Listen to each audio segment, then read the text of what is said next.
everyone, welcome back. My name is Zane, and today we'll be having a look at the Super73.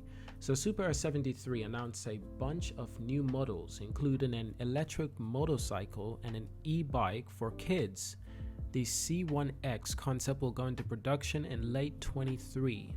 So obviously this electric bike looks absolutely stunning, absolutely incredible, and just truly beautiful. It will probably capture too much attention if you're in the wrong areas, but it's just too good to be true. I mean, it makes me want an electric bike right away, not to mention the amount of torque and power this thing is going to have. So the Super73, the electric mobility company popular with YouTubers and celebrities, introduced its first electric motorcycle. Though it's just a concept for now, the company also unveiled a host of other battery-powered vehicles, including an e-bike for kids, in a dramatic expansion of its product lineup. The Super73 C1X concept cuts a slimmer profile than most motorcycles. With 15-inch wheels and a 31-inch seat height, the 51-inch wheelbase is significantly shorter than any other electric motorcycle like Harley-Davidson Livewire, the 58.7 inches, and Zero's SR/F 57.1 inches. Also isn't as fast as most two-wheelers on the road, gas or electric, with a top speed of 75 miles per hour. That still makes it one of the fastest vehicles to come out of an inventive Southern California shop. Now, the profile of the C1X is very similar to the company's flagship RX mopeds, which have been proven to be extremely popular, attracting the likes of Casey Neistat, Jack Black, and even Justin Bieber. In addition, the Super73 unveils several other new models, including the Super73R Brooklyn full suspension e-bike, and the entry-level Super73Z Miami, and a youth series of e-bikes for kids. So this is actually quite interesting. I've never heard of this company before. It's my first time actually hearing about this company. If I have seen this company's vehicles or bikes around, it was probably by accident and I probably don't remember, unfortunately. But now that I'm looking at these things, it's just absolutely incredible. So it seems like a very innovative company, and I'm hoping to get more from them in the future, honestly. Because obviously I like anything electric car related or electric bike related, but especially a company that's innovative in something so new and so unknown to humans, such as electrifying their lineup. Well, it's a challenge in many ways, and I like companies who are willing to face challenge but bring something new to the market, and that's exactly what they're doing. So the company raised $20 million last year amid a series of funding announcements from major e-bike makers including Van Moof, Cowboy, and Rad Power Bikes. At the time, Super73 said it would use the funds to grow its 75-person staffs, improves its customer service operations, and expands its lineup. The idea was to make an electric motorcycle that was more agile than the rest, in the hopes of serving as an entry-level model for customers interested in applying for their motorcycle licenses. Super73 said it was aiming for something accessible to its customers, who have come to appreciate the company's ability of blurring the line between bicycle and mopeds.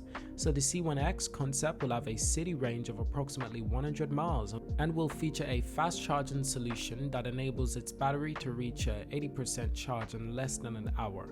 Super73 did not have to specify what type of charger or power outlet this would entail.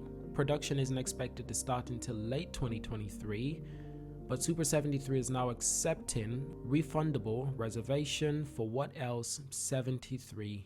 So that's quite an interesting twist, I guess you can say.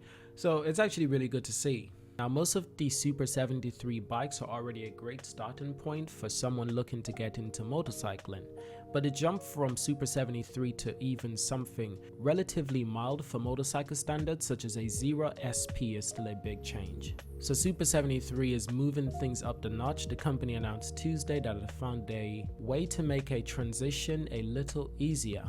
And this concept is obviously the concept of the C1X concept, which is really exciting a lot of people at the moment. A lot of people are getting really excited. Myself is getting really excited, and I'm looking forward to see what they create. So what I really want to do right now is just have a look at this vehicle and admire it. And first of all, this vehicle does look very similar to what a bicycle would look like. The handles, you know, there's a lot of things that are very similar to a bicycle, which consideringly, this brings down the cost of this vehicle. So it's half bicycle and half motorbike. Like I was saying, the handles look like a bicycle, but when you go down to the wheels and you have a look at everything, the suspension, the chain, everything looks like a proper motorbike, like a racing bike, like something that want to go racing. But the top half looks a bit like a bicycle.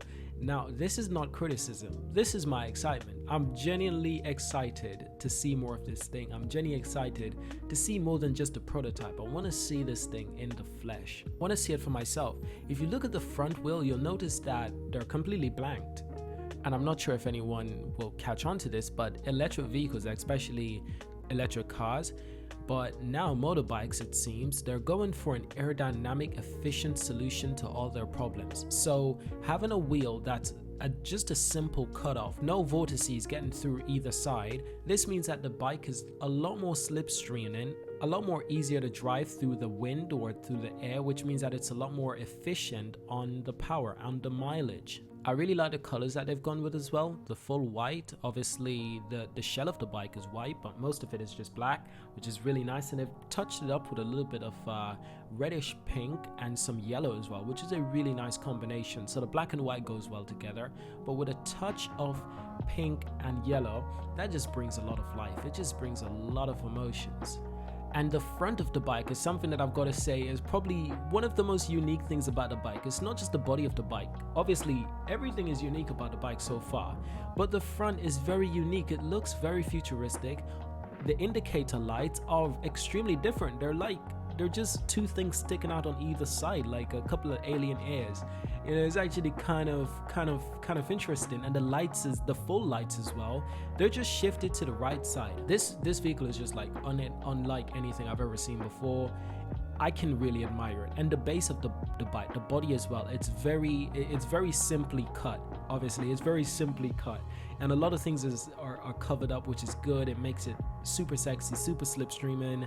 But once you take a good look at the wheels, you'll notice that there's a lot of details and it just looks like a regular racing bike. But at the same time, you have a look at the suspension, you see some inspiration from normal racing bikes. There's so much in this vehicle, there's so much mixed in together, and that's amazing. That's what we need in this world. And it's a boxy finish. This car is something that you would find in like Blade Runner, maybe like a futuristic movie. This is what you get when you like look at concept arts of what bikes will look like in maybe 200 years. This is what you get. And I want more companies to take this as an example, and I want more companies to learn from this and adapt to this, do the exact same thing. I want to see more things like this. So I hope you've enjoyed this video. I've loved making this video, so thank you for watching. Subscribe to see more, and obviously I will see you in my next video.